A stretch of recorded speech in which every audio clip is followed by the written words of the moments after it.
Assalamualaikum warahmatullahi wabarakatuh. Alhamdulillah, alhamdulillahilladzi hadana li hadza wa ma kunna linahtadiya laula an hadana Allah. Asyhadu an la ilaha illallah wa asyhadu anna Muhammadan abduhu wa rasuluhu la nabiyya ba'da. Allahumma shalli wa sallim wa barik ala sayyidina Muhammadin wa ala alihi wa sahbihi ajma'in. Ayyuhan nas ittaqullaha haqqa tuqatih wa la tamutunna illa wa antum muslimun. Sadaqallahu wa sadaqa rasul karim. Alhamdulillahirabbil alamin. Jamaah kampung takwa astagfirullah. Mari kita lanjutkan lagi. Masih di surat Saba.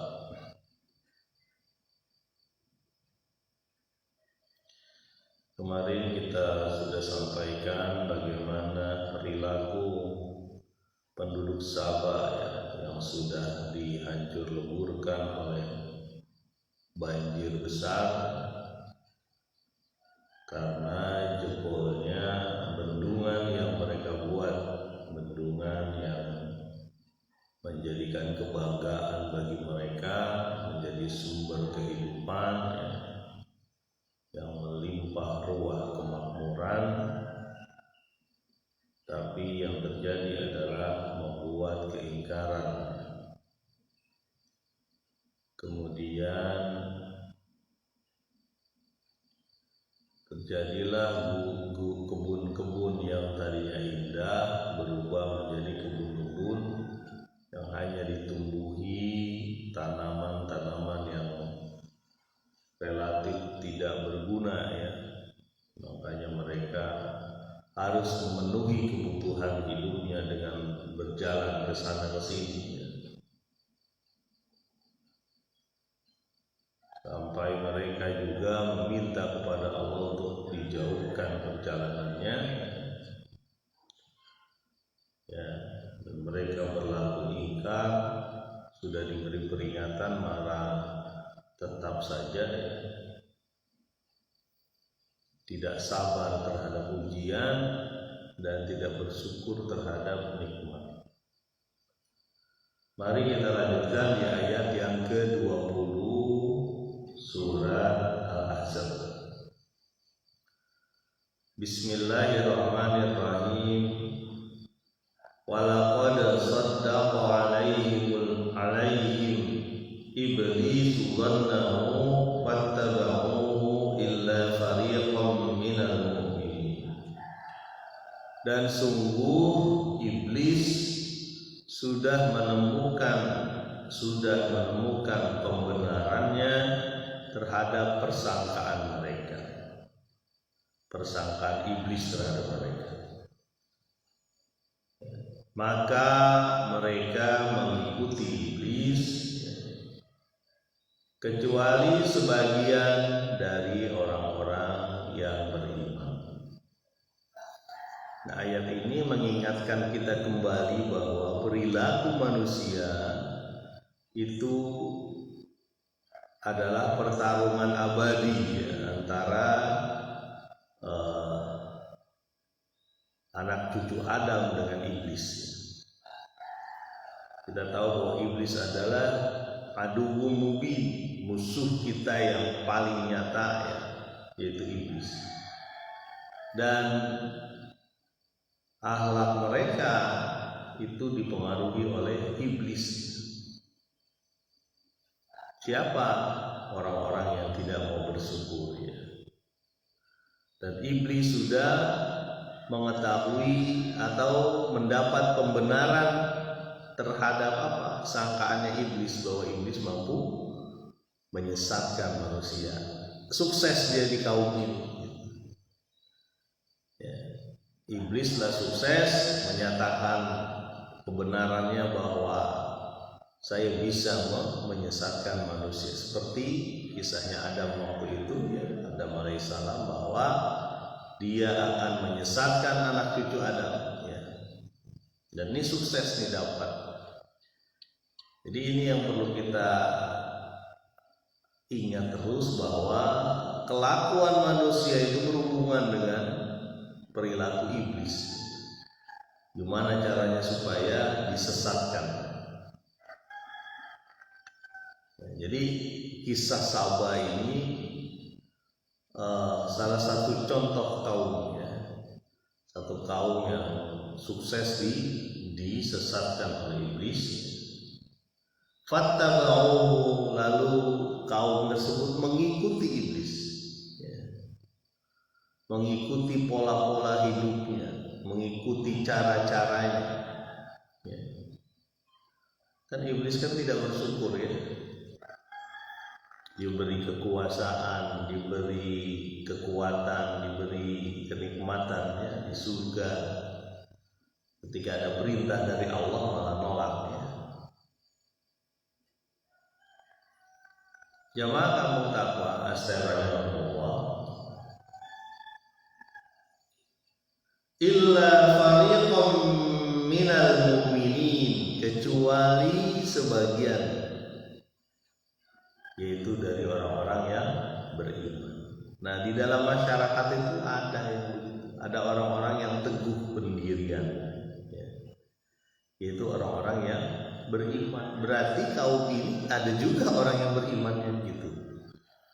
Ya, mungkin masih ada sisa-sisa ya agama yang dibawa Sulaiman dan Ratu Saba ya. Atau bahasa lainnya ada orang-orang yang tetap menyembah Allah, tetap yakin dengan Allah, dengan akhirat, dengan neraka, dengan surga ya. Siapa ini? Orang-orang yang beriman. Dan orang-orang beriman ini ya,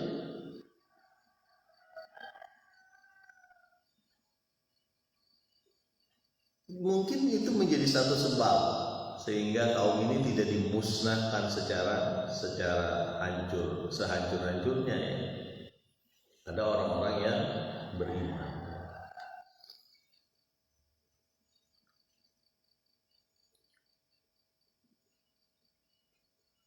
Ayat selanjutnya, wa ma kana lahu 'alaihim min sultan illa lina'lama man yu'minu bil akhirati mimman huwa minha fi syak wa rabbuka 'ala kulli syai'in hafiz. Dan tidaklah bagi mereka iblis tersebut punya kekuatan atau kekuasaan atau pengaruh kecuali agar diketahui siapa yang beriman mayyuminu bil akhirah, kepada akhirat, dan siapa yang ragu-ragu dan Tuhanmu terhadap segala sesuatu maha memelihara. Nah, ini satu pernyataan dari Allah bahwa iblis itu nggak punya kekuasaan apa-apa, nggak punya kekuatan apapun ya. Kepada siapa? Ya, kepada orang-orang beriman ya. Dan terjadinya orang-orang pengikut iblis ini ya, mengikuti iblis ini ya, satu contohnya itu di kaum Saba ini, itu adalah supaya diketahui bahwa telah jelas siapa yang beriman terhadap akhirat dan siapa yang ragu-ragu ya. Allah dalam kekuasaannya, pengetahuannya tahu arahnya tuh di mana. Tahu siapa yang ujung-ujungnya itu bakal ya pengikut iblis atau mengikuti Allah dan Rasulnya ya. Tahu. Cuma terjadi pembuktian itu ya di alam manusia.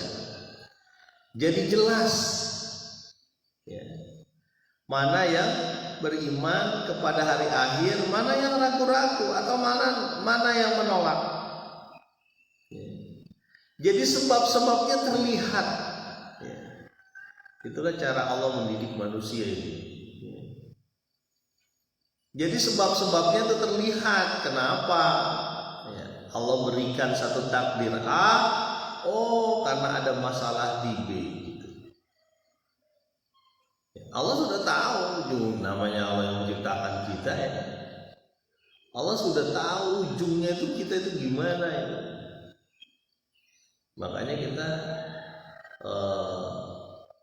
berusaha untuk mendekati ujung yang baik ya.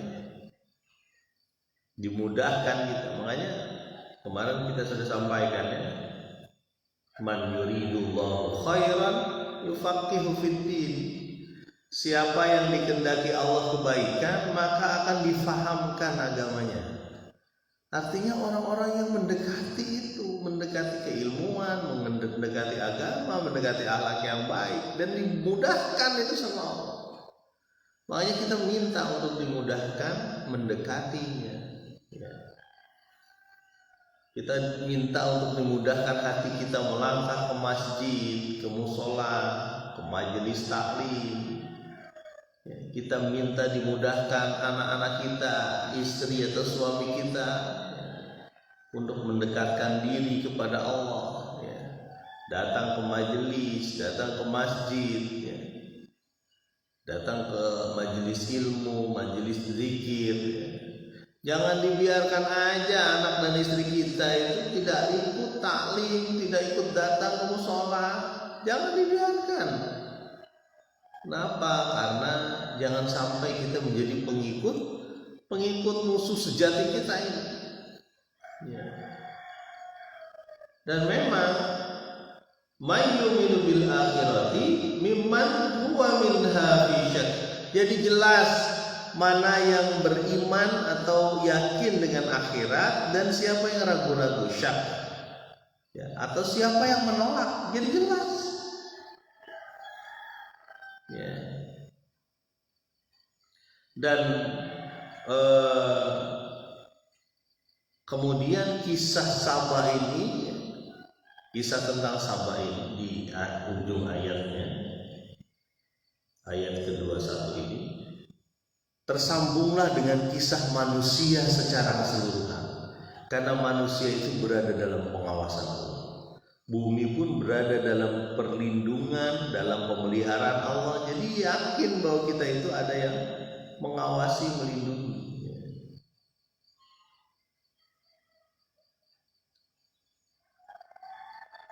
Wa rabbuka ala kulli syai'in hafiz. Dan Tuhanmu ya terhadap segala sesuatunya maha memelihara. Jadi dia tahu ya. Dan ini bagian dari cara-caranya Allah juga. Jadi terlihat siapa yang beriman dan siapa yang ingkar. Kisah Sabah salah satu contoh bahwa Allah meliputi segala sesuatu. Ya. Dan Allah perlihatkan sebab-sebabnya. Ya.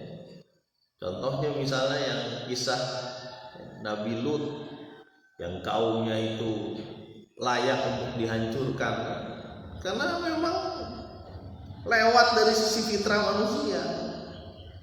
Ya, bagaimana kehidupan ini bisa berlangsung kalau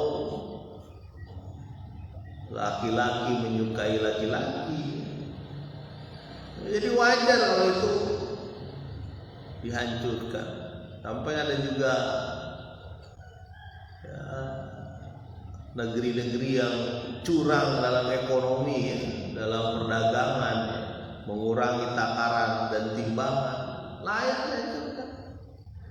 Karena bakal hancur manusia kalau terus-menerus dikembangbiakan manusia tipe-tipe perusak tatanan masyarakat ini. Ya. Semakin banyak orang yang malas mungkin berusaha ngapain. Akhirnya banyak ditipu, mendingan saya usaha yang haram aja, gitu jadinya. Ya, jadi kisah Sabah ini mengingatkan kita kembali bahwa kita dalam pengawasan. Mudah-mudahan bermanfaat. Subhanakallahumma wa bihamdika asyhadu an la ilaha illa anta astaghfiruka wa atubu ilaik. Assalamualaikum warahmatullahi wabarakatuh.